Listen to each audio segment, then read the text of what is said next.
What is ethical consumerism? What you spend your money on affects other people and the environment.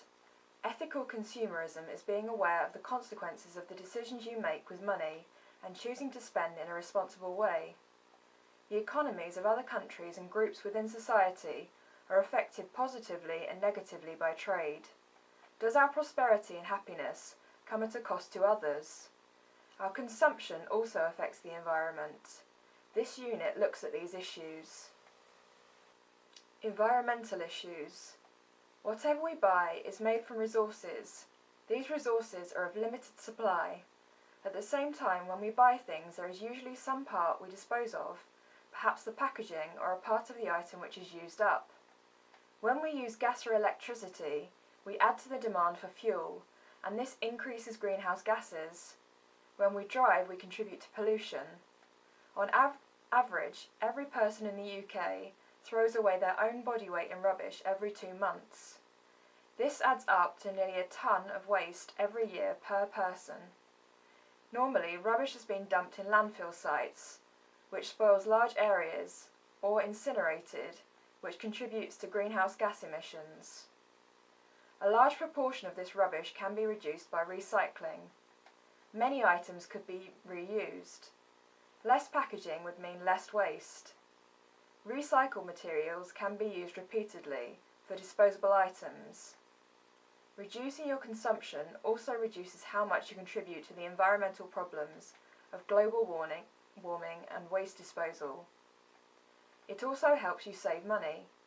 Switching off electrical appliances when not used, reusing plastic bags, recycling newspapers, magazines, bottles and cans, walking, cycling or sharing transport instead of driving your own car, buying second-hand goods or clothes.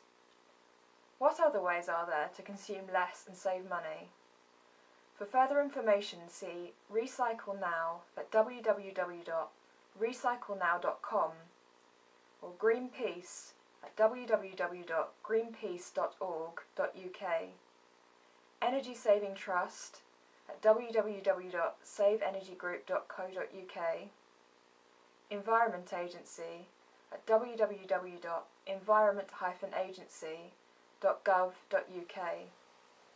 Fair trade. The way in which Western countries trade with poorer nations affects their standard of living and in many cases keeps people in poverty.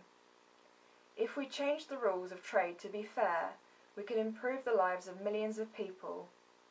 When you buy certain products, you are helping big Western businesses exploit people of poorer nations. Rich countries limit and control poor countries' shares of the world market by charging high taxes on imported goods. As a result, many poor countries can only afford to export raw materials, which give far lower returns than finished products. For example, Western companies buy cotton and cocoa at very low prices from Africa, Asia and Latin America and turns them into expensive clothes and chocolate. When we buy these things, the profit often goes to the big companies and not to the farmers. Do you know where the chocolate you buy comes from and how much or how little the producers benefit from your spending? One well-known sports manufacturer pays an employee $2 to make a pair of trainers, which we buy for $67. These huge multinational corporations employ millions of people on low pay and in poor working conditions in many poorer countries around the world.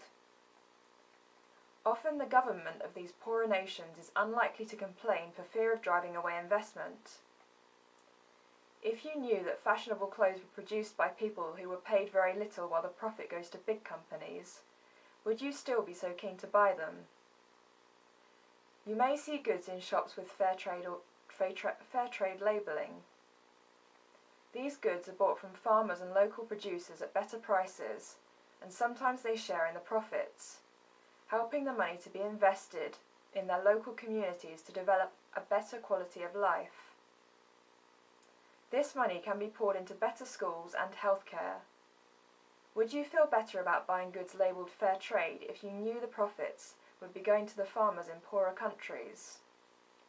Would you be prepared to pay a little more for these goods? For further information, see Fairtrade Foundation at www.fairtrade.org.uk. Make Trade Fair at www.maketradefair.com. Slavery. Around the world, millions of people live in slavery. People are bought and sold and forced to work for little or no pay. Their working conditions are appalling, and they have no way to protect themselves against mistreatment. Despite the fact that it's illegal, some people are brought to this country and made to work against their will, often in fear of being discovered by the authorities. Would you buy products which you know have been manufactured by people working as slaves?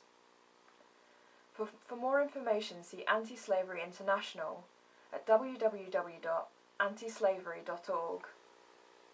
Child labour. Children are made to work in many parts of the world. Sometimes they are forced to do this by forms of slavery, but also conditions of extreme poverty mean children have to work to survive. They go without education and are deprived of the kind of upbringing we in the West are accustomed to. If you knew products were made through child labour, would you buy them? If you were on holiday in a foreign country, would you buy goods made by children? For more information, see UNICEF at www.unicef.org.uk and End Child Exploitation Campaign at www.endchildexploitation.org.uk. Animal welfare. Animals are used by humans for food and other products derived from them. Many people no longer tolerate the idea of mistreating animals, as it's clear that they suffer as we do. Modern farming techniques involve keeping many animals together in confined spaces, allowing them limited movement and feeding them processed food. This is done to keep costs down but can cause animals to suffer. Recent examples of concern have included the transportation of animals over long distances crammed in lorries. Also, the production of veal, which many consider to be inhumane, has been criticised. In response to these and many other concerns, pressure groups have been formed and new ways of producing food have been adopted. You will see products in supermarkets with labels saying things like, monitored by the RSPCA, raised in a cruelty-free environment, allowed to roam free, organically produced. Would you rather eat meat which comes from animals kept in humane conditions? Are you prepared to pay more for this? For further information, see Compassion in World Farming at www.ciwf.org.uk, Royal Society for the Prevention of Cruelty to Animals at www.rspca.org.uk, and People for the Ethical Treatment of Animals at www.peta.org.uk.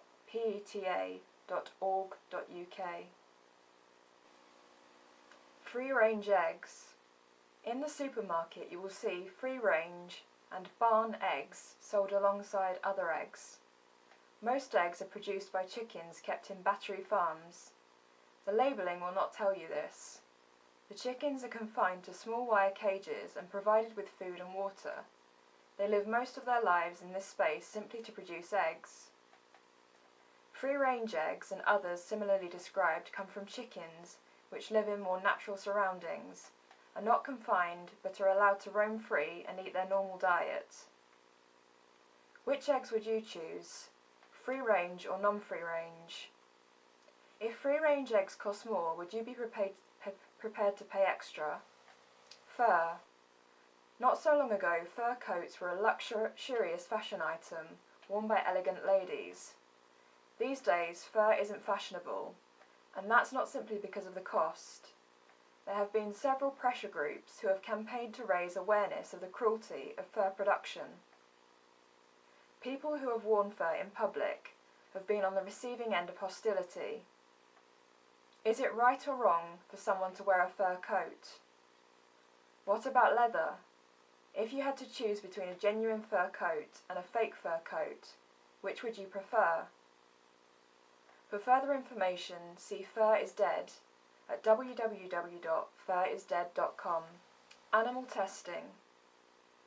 Many products are tested on animals to ensure that they are safe to humans and can be sold. This can include medicines, household cleaners and cosmetics.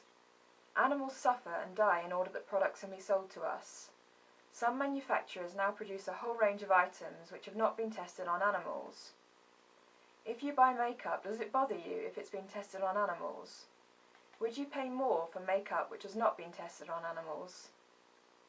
Which products in your home have been tested on animals? For more information, see British Anti-Vivisection Association at www.bava.pwp.blueyonder.co.uk or the National Anti-Vivisection Society at www.navs.org.uk. Ethical banking and investment. Your bank invests your money in order to make profit. Some of this profit it gives to you as interest. How would you feel if you knew your bank invested your money in arms trade with poorer countries which contributed to ongoing warfare, supporting corrupt governments and regimes, animal exploitation and cruelty? Some banks offer investments which ensure that your money is not spent in these areas.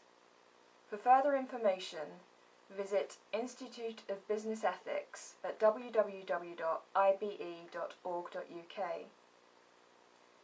Ethical Consumer at www.ethicalconsumer.org, and Ethical Investment Research Service at www.eiris.org. Thanks for listening to the Ethical Consumerism section.